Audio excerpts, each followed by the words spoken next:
साहब भारत ना ईरान से तेल ले ना रूस से तेल ले तो जाए कहा, अपनी इकोनॉमी तबाह करके बैठ जाएं। आप एस्केलेशन गारंटीड समझिए, मिडिल ईस्ट में गारंटी एस्केलेशन हो कर रहेगी और जबरदस्त होगी। और ईरान ने तो ये भी कह दिया साहब आप हमारे पेट्रोकेमिकल फैसिलिटीज, खर्ग ऑयल टर्मिनल, बंदर अब्बास और छाबहार को उड़ाओ और साहब हम सऊदी अरेबिया का तेल फूंक देंगे, हम यूएई और क्वातार और ओमान वगैरह का तेल फूंक देंगे साहब। दुनिया भर में हम तो डूबेंगे साहब, तुम्हें भी ले डूबेंगे, दुनिया को ले डूबेंगे साहब, इकोनॉमिक तबाही करके छोड़ेंगे। और उनकी धमकी गिदड़ भभकी नहीं है। अस्सलामुअलैकुम दोस्तों, इसराइल भी जनरल बख्शी की तरह है, बिल्कुल गीदड़ भभकियां देता है और दोस्तों धमकियां दे रहा है ईरान को कि हम ये कर देंगे वो कर देंगे। ईरान ने साफ साफ कह दिया है कि अगर आप हमारे ऊपर हमला करेंगे, जिस जगह पर आप करेंगे हम भी वैसा ही दोबारा हम आप पर हमला करेंगे। आप अगर पेट्रोकेमिकल पर हमला करेंगे तो हम भी इसराइल की वही जाकर पेट्रोकेमिकल पर, और साथ में उन्होंने कहा कि सऊदी अरब और दुबई के जो पेट्रोलियम है दोस्तों से भी हम उड़ा देंगे। ये धमकी थी अमेरिका के लिए, क्योंकि अमेरिका और पूरी दुनिया इन्हीं से पेट्रोल खरीदकर अपनी इकोनॉमी चला रही है। और अगर न्यूक्लियर पावर प्लांट पर हमला होता है तो दोस्तों ये बहुत ही बुरा होगा, क्योंकि इसका असर फिर आपको पाकिस्तान और भारत पूरे में दिखने वाला है और इससे पूरा का पूरा भारत भी तबाह हो सकता है। पाकिस्तान का बलूचिस्तान भी इससे मुतासर हो सकता है, लेकिन राजस्थान से आगे पूरे भारत में रेडिएशन जाने का पूरा खतरा मौजूद रहेगा अगर ऐसा हो जाता है तो, क्योंकि इसराइल भी एस्केलेशन कर सकता है। इसराइल अपने आप को तैयार कर रहा है बड़े हमले के लिए, वो कुछ भी हो सकता है, लेकिन दोस्तों वो होगा या नहीं होगा ये तो वक्त ही बताएगा। लेकिन इसराइल गीदड़ भभकियां ही दे रहा है। कल नेतन्याहू का घर भी हमास और हिजबुल्लाह ने उड़ा दिया है, वो कुछ नहीं कर पाया। और दोस्तों दिन ब दिन इसराइल कमजोर होता जा रहा है, क्योंकि अमेरिका भी अपने इलेक्शन में बिजी है और इसराइल की वो मदद नहीं हो पा रही। यूरोपियन ममालिक फ्रांस समेत सभी ने इसराइल को हथियार देने से इनकार कर दिया है। तो इसराइल इस वक्त बहुत ज्यादा मुश्किल में है और ऐसा लग रहा है कि अगर ईरान पर हमला किया तो ईरान जो पलटवार करेगा उससे इसराइल जैसी रियासत सरवाइव नहीं कर पाएगी। चुकी है, 2 बार ईरान ने पलटवार किया है इजराइल के ऊपर। अप्रैल के महीने में कोई 320 ड्रोन, क्रूज मिसाइल और बैलिस्टिक मिसाइल लेकर वो चढ़ गया था इजराइल के ऊपर। बैलिस्टिक मिसाइल डिफेंस की बहुत बेहतरी होने के कारण और अमेरिका के पूरे सहयोग, नेटो के सहयोग के कारण कोई नुकसान नहीं हुआ और इसलिए ये लड़ाई के चक्र को आगे 1-2 नॉच एस्केलेट करने के बजाय अमेरिका ने इजराइल को रोक दिया पलटवार से और एस्केलेशन उस वक्त थम गई। लेकिन जब इजराइल ने हिजबुल्लाह के पीछे हाथ धोकर पड़ गया, नासर अल्लाह को मार दिया, उसके सक्सेसर को मार दिया, उसके भी सक्सेसर को मार दिया, तो साहब फिर जो है आपको ईरान को नेचुरली बड़ा कष्ट हुआ। पूरी लीडरशिप डिकैपेसिटेट कर दी, उनके मिसाइल रॉकेट आधे से ज़्यादा बर्बाद कर दिए, वो फायर भी नहीं कर सके और फिर अब ग्राउंड इन्वेजन शुरू हो गई है साहब। तो वहाँ भी लड़ाई का इजाफा ही हो रहा है। तो साहब इसके चलते अब जो है डायरेक्ट टक्कर की जब बात हो रही है इजराइल और ईरान में, तो इजराइल क्या पलटवार कर सकता है? वो उनके न्यूक्लियर हथियारों को, फैसिलिटीज़ को उड़ा सकता है, न्यूक्लियर एनरिचमेंट प्लांट, रिएक्टर्स वगैरह। प्रॉब्लम है कि बड़े गहरे ज़मीन में गाड़ के रखे हुए हैं, बर्बाद करना इतना आसान नहीं।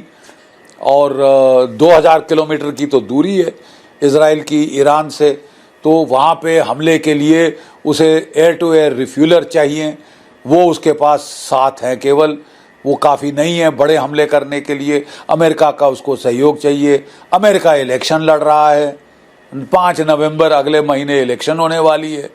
तो अब अमेरिका बिल्कुल नहीं चाहता कि साहब यहाँ युद्ध पे युद्ध चलता जाए इलेक्शन के टाइम।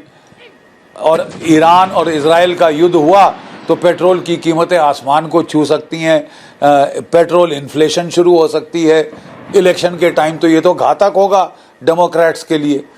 तो अमेरिका बिल्कुल नहीं चाहता। वो तो कई महीनों से जो बाइडेन साहब सीज फायर की गुहार लगा रहे हैं, लेकिन इजराइल ने अभी तक उनकी एक नहीं सुनी। उसने हमास को तो खलास किया, फिर वो मुड़ के चढ़ गया है हिजबुल्लाह के ऊपर उसका भी तकरीबन तबाही मचा दी है, बहुत नुकसान, घातक नुकसान पहुंचाया है। लड़ रहे हैं फिर भी वो। और ईरान ने जब जो मिसाइल फायर किए, थोड़ा सा उनका भी ढासस बंधा है। हाउतीज के खिलाफ भी उसने वार किया है। अब जब वो ईरान के खिलाफ पलटवार करेगा, अगर वो पेट्रोकेमिकल्स फैसिलिटीज या न्यूक्लियर फैसिलिटीज को हिट करता है, तो साहब आप गिदड़ भपकी नहीं, उनके पास वो काबिलियत है ये नुकसान पहुंचाने की, बंदर अब्बा वो जो स्ट्रेट्स ऑफ हॉर्मुज को बंद करने की उनके पास कैपेबिलिटी है। अब साहब पेचीदा सवाल ये आता है कि चीन क्या करेगा। क्रिक का पहला जो हिस्सा है वो है चीन। रूस तो लड़ रहा है यूक्रेन में और जीत रहा है, ये भी मैं साफ कर दूं।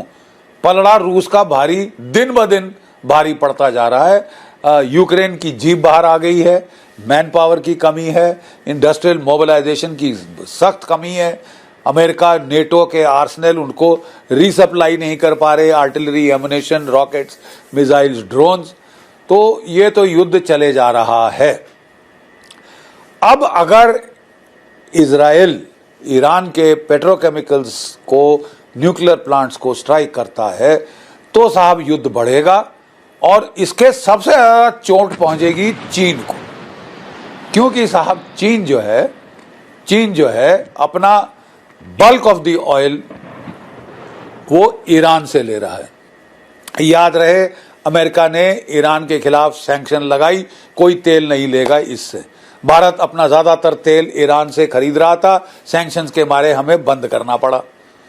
फिर उन्होंने रूस पे सैंक्शन लगाई। अब ये जो बचपना है, बचकानी हरकतें हैं, इससे लोग अपनी इकोनॉमी का तो सवा सत्यानाश बिठा कर नहीं बैठ सकते दूसरे देश। ना साहब, अपने हितों का रक्षा हमें खुद करनी पड़ेगी। और भारत ने बखूबी करी, बोला साहब हम तो रूस से तेल लेंगे, ईरान से भी ना लो, इससे भी ना लो, तो ले कहां से, जाए कहां से। हार्ड कैश डॉलर में हम पे करते रहे ये अरब मुल्कों को, तो साहब हमारी तो हो गई इकोनॉमिक तबाही। तो सिंपल फैक्ट इज कि भारत ने भी स्टैंड लिया, चीन ने भी स्टैंड लिया। और अब अगर चीन के ऊपर ही डायरेक्ट चोट पहुंचती है इजराइल के हमले से, तो क्या चीन हाथ पे हाथ बैठे धरा रहेगा? नहीं साहब, और वो नहीं बैठ रहा। अप्रैल के महीने में उसने एक्सरसाइज जॉइंट स्वॉर्ड ए शुरू करी थी। तब भी साफ विदित था कि जॉइंट स्वॉर्ड ए है तो बी, सी, डी, ई जरूर होंगे, आएंगे। और अप्रैल का महीना और सितंबर अक्टूबर का महीना, अगस्त सितंबर अक्टूबर का जो टाइम विंडो है, ये ताइवान पर हमले के लिए उपयुक्त है। Sea condition, sea state condition, tide condition, weather conditions के लिहाज से दो विंडो बनती हैं, एक अप्रैल की विंडो, दूसरी अगस्त से अक्टूबर की विंडो, और दोनों में वो एक्सरसाइजेस करता है। अब जो चीन ने जॉइंट स्वॉर्ड बी एक्सरसाइज शुरू कर दी है ताइवान के बरखिलाफ, उसमें उसके record number of aircraft, 153 aircraft in a day, वो घेराबंदी कर रहे हैं ताइवान की, उसके एयर डिफेंस आइडेंटिफिकेशन जोन में जानबूझ कर घुस रहे हैं, वो मिड लाइन को पार कर रहे हैं और धमका रहे हैं वो ताइवान को कि हमला आया।